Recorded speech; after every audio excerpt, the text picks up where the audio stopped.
Cimento. Prefeitura de Belo Horizonte. Acesse pbh.gov.br e conheça nossos serviços. Boa noite, está no ar o JA deste dia 1º de outubro de 2018. Veja o que é destaque nesta edição. Polícia Federal prende quadrilha por fraude em abono salarial. Estação Eldorado do metrô em Contagem é fechada por suspeita de bomba. Mais de 213 mil eleitores não vão poder votar em Minas porque tiveram o título cancelado. E ainda, Outubro Rosa, mês de conscientização sobre o câncer de mama. Agora, no Jornal da Alterosa. 9 pessoas foram presas em uma operação da Polícia Federal contra suspeitos de um golpe nos benefícios do abono salarial. A quadrilha recebia dinheiro do Fundo de Amparo ao Trabalhador por meio de saques indevidos do PIS. A organização criminosa teria desviado 27 milhões de reais. Policiais federais cumpriram os mandados expedidos pela Justiça em Belo Horizonte, na região metropolitana. As investigações se iniciaram há cerca de 7 meses. O objetivo era identificar e prender os integrantes de uma quadrilha que se utilizava de um esquema engenhoso para fraudar o Fundo de Amparo ao Trabalhador por meio de saques indevidos do PIS. Segundo a Polícia Federal, cerca de 27 milhões de reais foram sacados indevidamente. Essa operação teve início lá na delegacia de Montes Claros. Ela começou com uma informação de que algumas empresas estavam sendo utilizadas para inserção de dados falsos através da RAIS. Eles informavam ao Ministério do Trabalho esses dados, como se fossem trabalhadores que tivessem direito ao abono salarial. 9 pessoas foram presas, entre elas um homem que, segundo a Polícia Federal, está construindo uma mansão na região de Joatuba e que mantinha ainda o aluguel de um apartamento onde foi localizado todo este material. Cerca de 1.300 cartões cidadão, além de carteiras de trabalho, carteiras de identidade e espelhos prontos para que fossem inseridos dados, o que quer dizer que esse material aí poderia ser utilizado para novas falsificações. Foram identificados mais de 28 mil vínculos empregatícios fraudulentos nos últimos 9 anos. Desses, cerca de 70% dos trabalhadores declarados como beneficiários do abono salarial correspondiam a pessoas já falecidas. Tem coisas para serem melhoradas dentro do próprio Ministério, tem outras situações que precisam ser melhoradas dentro da própria Caixa, que afinal de contas esse pagamento ele é realizado a partir da utilização do cartão de cidadão e que é a responsabilidade da Caixa Econômica esse controle, Não é do Ministério do Trabalho. A Justiça já determinou o bloqueio imediato de 10.330 números de PIS utilizados para as fraudes. Em que pese os bloqueios que serão realizados no âmbito da Caixa para poder evitar, quem tiver direito ao benefício, com certeza ele não vai ser prejudicado nisso não. A estação Eldorado do metrô em Contagem, na região metropolitana, foi fechada na tarde de hoje depois de uma suspeita de bomba. Segundo a Polícia Militar, um passageiro viu uma pessoa abandonar uma maleta na lixeira da plataforma de embarque e sair correndo pelas escadas. Neste vídeo feito por um usuário da estação, ele mostra a movimentação dos policiais e do esquadrão antibombas. Com suspeita aí de uma mala contendo bomba aqui na estação do metrô Eldorado, em Contagem. Segundo a Companhia Brasileira de Trens Urbanos, a CBTU, a estação foi fechada às 2h30 da tarde. Os passageiros foram impedidos de circular no local até que a ameaça fosse descartada ou neutralizada. A circulação está ocorrendo entre as estações Vilarinho e a Cidade Industrial. Os passageiros que têm a estação Eldorado como ponto de embarque ou desembarque, a rota alternativa é se dirigirem até a Cidade Industrial e completar o trajeto utilizando o ônibus. Pois é, de acordo com a Polícia Militar, a mochila estava vazia e o metrô já voltou a operar normalmente. Um policial militar atirou e matou um homem embriagado que teria invadido uma festa no bairro São João, em Betim, na região metropolitana. Eu fui lá conferir de perto essa história que eu conto para você agora. Reginaldo Natalino da Silva, de 37 anos, morava nesse condomínio em frente à casa onde estava acontecendo uma festa de aniversário. Segundo testemunhas, ele estava um pouco alterado, tinha bebido. Ele entrou sem ser convidado. Foi quando algumas pessoas pediram para que ele se retirasse. Muito nervoso, ele voltou em casa, pegou 2 facas e veio para o local. Foi quando a confusão começou. As imagens do circuito de segurança do prédio em que Reginaldo morava mostram ele entrando e saindo do local. Um amigo chega a segurá-lo. Por esta outra câmera, vemos a chegada da polícia. Em seguida, muita movimentação.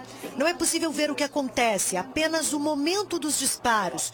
Vejo o clarão provocado pelos tiros. Reginaldo morreu na hora.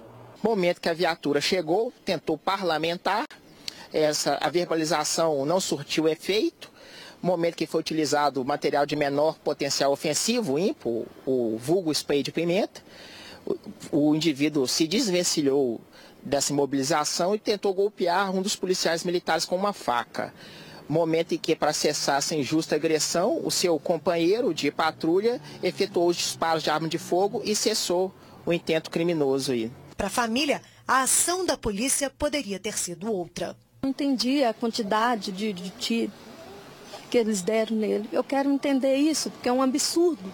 Porque como um policial atira numa pessoa que está com faca? Vocês é treinado para isso. E dispara além da conta, porque direto aonde? No peito, que ele chegou a tomar também. É um absurdo, é revoltante. Umas pessoas que deveriam proteger nós, fazer uma coisa dessa, destruir uma família. Ele é um homem trabalhador. Ele já tinha usado spray de pimenta, pois a faca não ia machucar nenhum deles, estava de colete, a faca era pequena, não tem como. Os militares foram recolhidos à sede da unidade, onde está sendo lavrado o auto de prisão em flagrante dos mesmos. Justiça que eu quero. A Polícia Civil vai investigar o caso. Os 2 militares envolvidos na ação continuam detidos no batalhão para procedimentos de apuração interna. E estão presos em um quartel da PM na capital 3 militares que confessaram um assassinato na cidade de Piranga, na Zona da Mata. Eles foram detidos depois do crime com 5 armas dentro de um carro. A Polícia Militar indaga aos militares o motivo deles estarem na cidade, das armas. Num primeiro momento, eles atestam que estariam lá em face de contatos com algumas mulheres, entram em algumas contradições. Durante a entrevista com os policiais militares que fizeram o cerco e bloqueio, assumem o homicídio na comunidade de Cunha. A informação de um deles é de que se tratava de uma relação de ameaça da vítima do homicídio com uma das tias de um dos policiais. A vítima é Vandercy Amélio da Silva, de 51 anos. Os militares presos são o cabo Anderson Medeiros e os soldados Paulo Robson Pereira Silva e Farley Souza Silva. Uma mulher matou o companheiro com uma faca de cozinha depois de ser agredida por ele em Santa Luzia, na região metropolitana. As imagens mostram o desespero de uma mulher no meio da rua. Ela parece usar o telefone celular para pedir ajuda após uma briga que terminou em tragédia. Parentes chegam e parecem nervosos. Um carro sai e volta acompanhado da viatura da polícia. O SAMU também é acionado e a morte de um homem é confirmada. A vítima era Rafael da Silva Nunes, que levou um golpe de faca. O crime aconteceu nesta casa, aqui no bairro São Benedito. Neste local morava um casal, uma jovem de 24 anos e o companheiro de 21. Eles teriam saído na noite de domingo e discutido em um bar lá no bairro Londrina. O motivo seria ciúmes. A briga continuou aqui, no quarto do casal. De acordo com informações do boletim de ocorrência, Rafael da Silva Nunes teria jogado contra a companheira uma lata de cerveja e em seguida a agredido com tapas e também com socos. Essa confusão saiu do quarto, foi para a cozinha e acabou terminando aqui na garagem. Rafael foi agredido pela companheira, então, com uma faca de cozinha que ela pegou ao começar a receber os golpes do companheiro, segundo informações dos militares. Depois de golpeado abaixo da axila, Rafael caiu no chão e mesmo depois do socorro chegar, ele acabou morrendo no local. E a mulher de 24 anos foi levada para a delegacia. Ela alegou legítima defesa.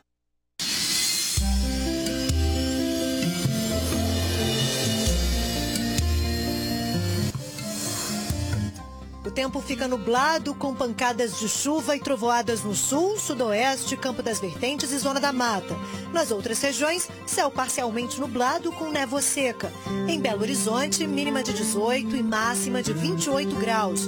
Em Almenara, os termômetros vão de 16 a 35. Variam dos 17 também aos 35 graus em Coromandel. Vão de 18 a 39 em Januária. E em Ipatinga, mínima de 17 e máxima de 36 graus. Nós voltamos já já. –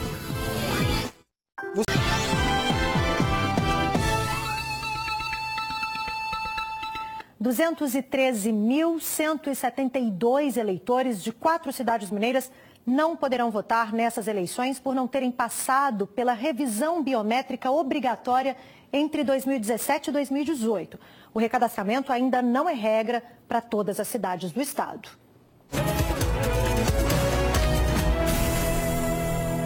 Só em Contagem, na Grande BH, mais de 85.500 pessoas estão nessa situação. O equivalente a 18,7% dos eleitores da cidade. Não acredito, sério? Nossa, mas foi tão simples, ficou dias e dias aqui disponível. Porque teve datas para fazer, adiou, postergou e o pessoal ainda não fez, né? Então é porque não quer realmente mudar o país. A falta de responsabilidade com o país, né? Porque cobrar é muito fácil, né? Mas para cobrar você tem que fazer a sua parte, não é isso? O cancelamento dos títulos se deu em 4 cidades mineiras, onde o recadastramento biométrico se tornou obrigatório para as eleições de 2018. Além de Contagem, Betim, também na região metropolitana, além de Uberlândia e Uberaba, no Triângulo. Nessas 4 cidades, cerca de 213 mil eleitores não poderão votar nem justificar o voto. Nesse primeiro turno, em 7 de outubro, ou no segundo turno, se houver.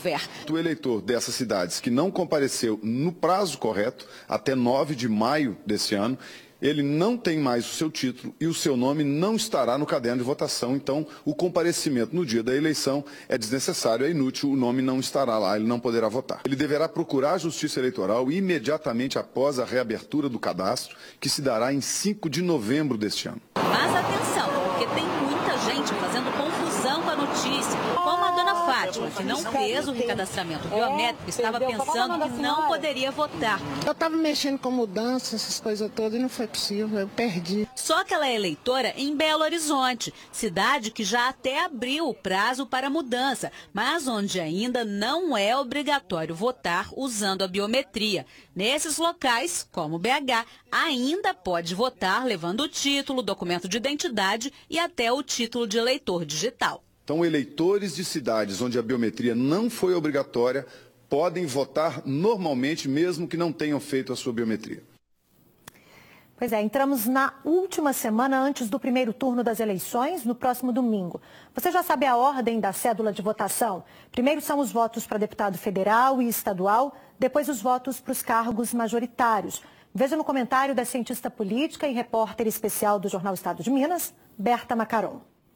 Este ano serão renovados 2/3 do Senado Federal. Por isso mesmo, podemos escolher 2 nomes para representar Minas Gerais. Logo em seguida, é a vez da escolha do governador e, ao final, presidente da República.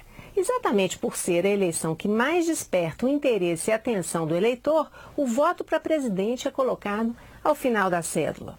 As urnas eletrônicas foram implantadas no Brasil há 22 anos. São um sistema internacionalmente reconhecido, auditado publicamente, seguro e que preserva o sigilo do seu voto. As eleições são um momento único na vida democrática do país, em que todo o poder é transferido para nós, o povo, que escolhemos quem vai nos representar. E a regra é muito simples, é a regra da maioria. A regra democrática, vença quem vencer.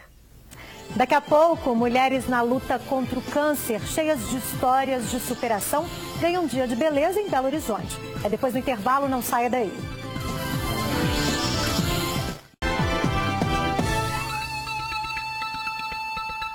Outubro é o mês de prevenção e conscientização sobre o câncer de mama. Só este ano, quase 60 mil novos casos devem ser diagnosticados no Brasil, de acordo com o Instituto Nacional do Câncer. Algumas mulheres que enfrentam essa doença foram surpreendidas hoje ao chegarem para o tratamento na Santa Casa de Belo Horizonte. Elas receberam uma boa dose de autoestima, uma motivação para essas guerreiras cheias de histórias de superação. Unhas pintadas, cabelos escovados, maquiagem caprichada. Denise acordou cedo, foi para a Santa Casa para cuidar da saúde e ficou surpresa com um dia de beleza. Segunda-feira diferente, especial. Nossa, muito bom. Bom, a gente sai um pouquinho, distrai um pouquinho e agradecer que eles proporcionaram isso pra gente, né? Silvana descobriu câncer no intestino em 2016. Depois de 60 sessões de quimioterapia e de ficar 19 dias internada, hoje ela se sente uma vencedora. Um dia especial, né? Que muitos se entregam. Hoje é um dia, assim, feliz. São lindas histórias de superação. Mesmo diante de tantas dificuldades, o que não falta aqui é um sorriso no rosto e a vontade de vencer. Quando a gente descobre, é uma barra, mas depois supera tudo. Aí só não pode faltar a autoestima. Quando a paciente começa a perder cabelo, né, tem uma perda de autoestima muito grande. E um dia de spa é bom, toda mulher ama. Para as nossas pacientes é enriquecedor, isso é valorizar a mulher, empoderar a mulher, é fazer com que a autoestima delas voltem, e isso é muito importante. Vou fazer uma limpeza de pele, depois as unhas, é a vida voltando ao normal, da forma mais bonita possível. Vendo que você está até um pouco emocionado, por quê? Porque é tanta coisa, a caminhada é tão pesada e agora tá tudo tão tranquilo. O choro hoje é de emoção. Lá atrás foi de dor, mas hoje é só de alegria. Só isso. Guerreiras, o JA termina aqui. Eu tô de volta amanhã, às 5 para 7 da noite. Uma ótima semana para vocês e até lá.